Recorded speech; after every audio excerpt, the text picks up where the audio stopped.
Muhtarom, guru saya, panutan saya, sekaligus juga penasihat LPBKI, Bapak Profesor Dr. Kiai Haji Said Akil Husain Al Munawar, atau Allah umrah wa Nggak ada ininya, pinjam chargerannya.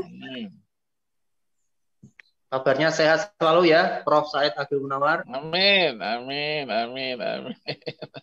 Alhamdulillah, saya kemarin sudah sampai di kampung Al Munawar, Palembang. Ya, yang saya hormati Bapak Sekjen MUI, Bapak Dr. Haji Amir Syah Tambunan. Beliau adalah satu-satunya Amir yang sah di dunia ini. Jadi kalau tanya Amirul Islam siapa, Amir yang sah ya Dr. Amir Syah Tambunan. Sudah tidak dengar lagi dia, tidak dengar sih Pak Sindi. Yang saya hormati Ketua LPBKI Al Mukarrom Bapak Profesor Dr. Kiai Haji Endang Sutari, semoga sehat selalu, dan seluruh pengurus LPBKI serta seluruh peserta FGD pada kesempatan siang ini.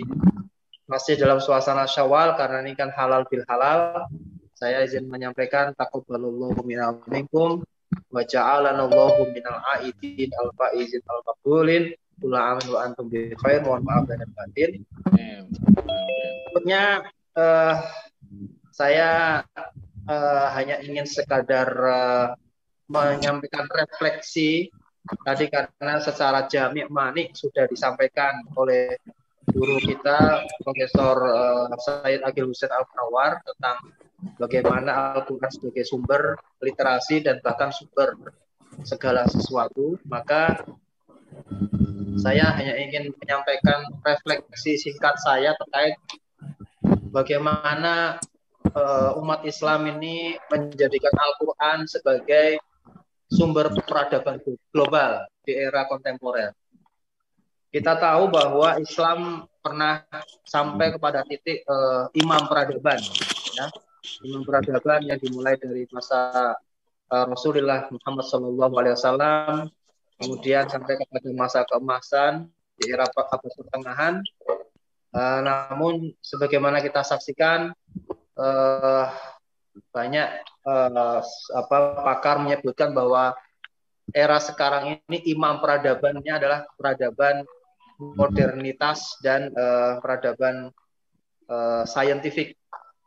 Dengan demikian, maka bagaimana peran sumber-sumber ajaran Islam, termasuk di dalamnya Al-Quran dan Sunnah, serta beberapa ilmu pengetahuan yang menyertainya atau yang terderivasi di dalamnya, ada ilmu tafsir, ilmu usul tafsir, ilmu fikih, ilmu usul fikih, ilmu usuluddin, filsafat Islam, itu posisinya sekarang bagaimana?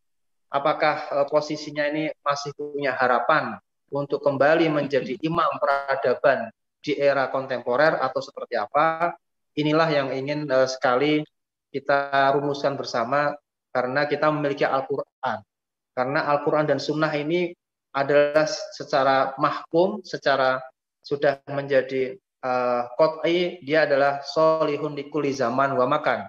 Namun dalam implementasinya kita harus kembali bermujahadah lebih keras lagi, bagaimana isi dan muatan Al-Quran itu bisa kita tunjukkan, kita bisa buktikan kepada seluruh alam semesta ini bahwa Al-Quran dan umat Islam yang menjadikan Al-Quran sebagai imam itu memang pantas menjadi kuntum khaira ummatin ukhrijat linnas. Nah, itulah yang perlu kita buktikan. Posisi kita bagaimana?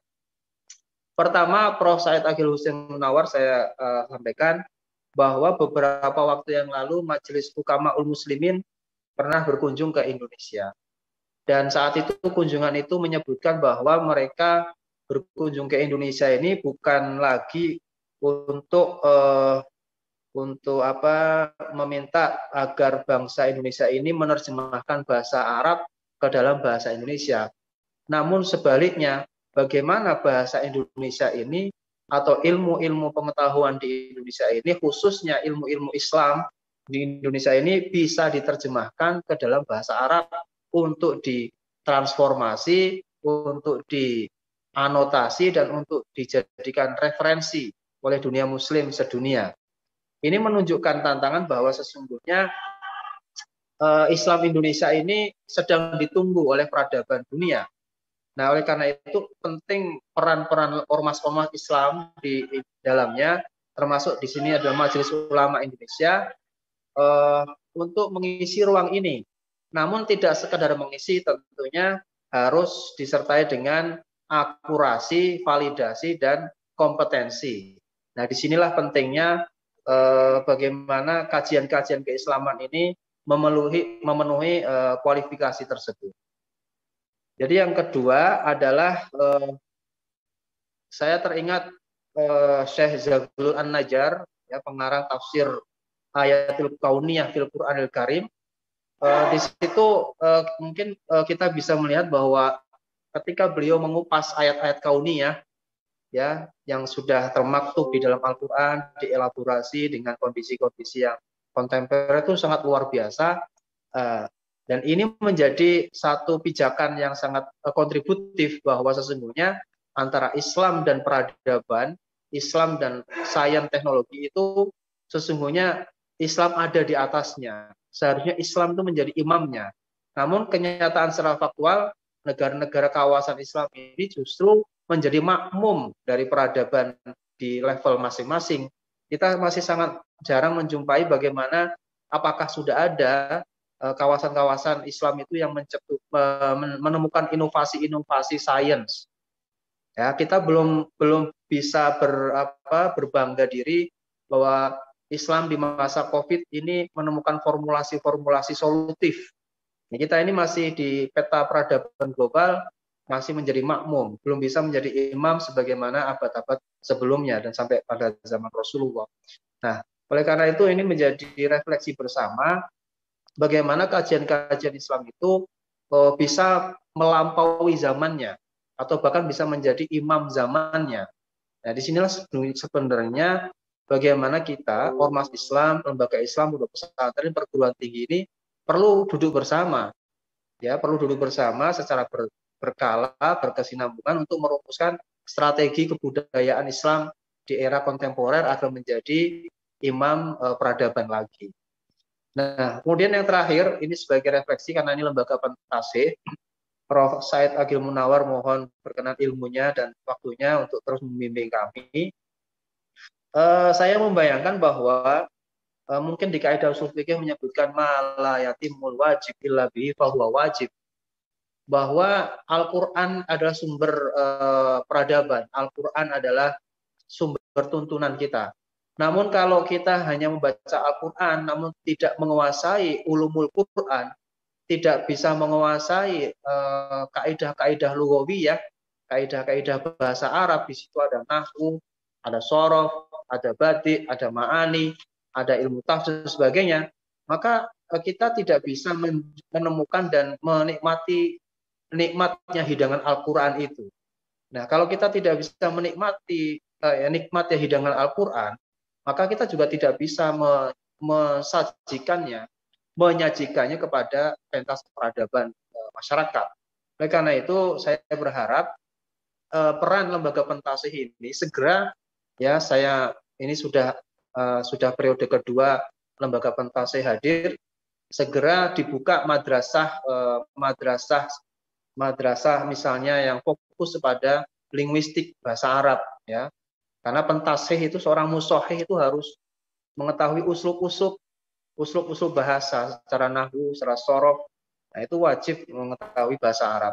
Jadi misalnya ada kajian sosiolinguistik, ya, kajian sosiolinguistik bagaimana agar ayat-ayat Al-Qur'an itu bisa kita pertemukan dengan fakta-fakta sosiologis. Nah, bagaimana ayat-ayat Al-Qur'an itu kita bisa sampaikan kepada publik tentang tafsir-tafsir kebudayaan, tafsir-tafsir politik keumatan, tafsir-tafsir tentang antropologi suatu masyarakat kota ataupun desa. Dengan demikian, itulah yang disebut bahwa Al-Qur'an itu di tangan umat Islam yang cerdas, di tangan umat Islam yang tercerahkan, itu menjadi hudal linnas wa bayyinatin minal huda wal furqan. Ini tantangan tersendiri dan saya berharap LPBKI bisa menggandeng pondok pesantren. pondok pesantren, Ma'had Ali, madrasah diniyah, ya, untuk bisa mengkaji ini, bagaimana kajian-kajian serial tentang sosiolinguistik, tentang antropolinguistik, ya. Nah, ini kajian-kajian secara kebahasaan agar kita bisa menikmati dan menghidangkan indahnya dan nikmatnya hidangan Al-Qur'an dari Allah Subhanahu wa taala.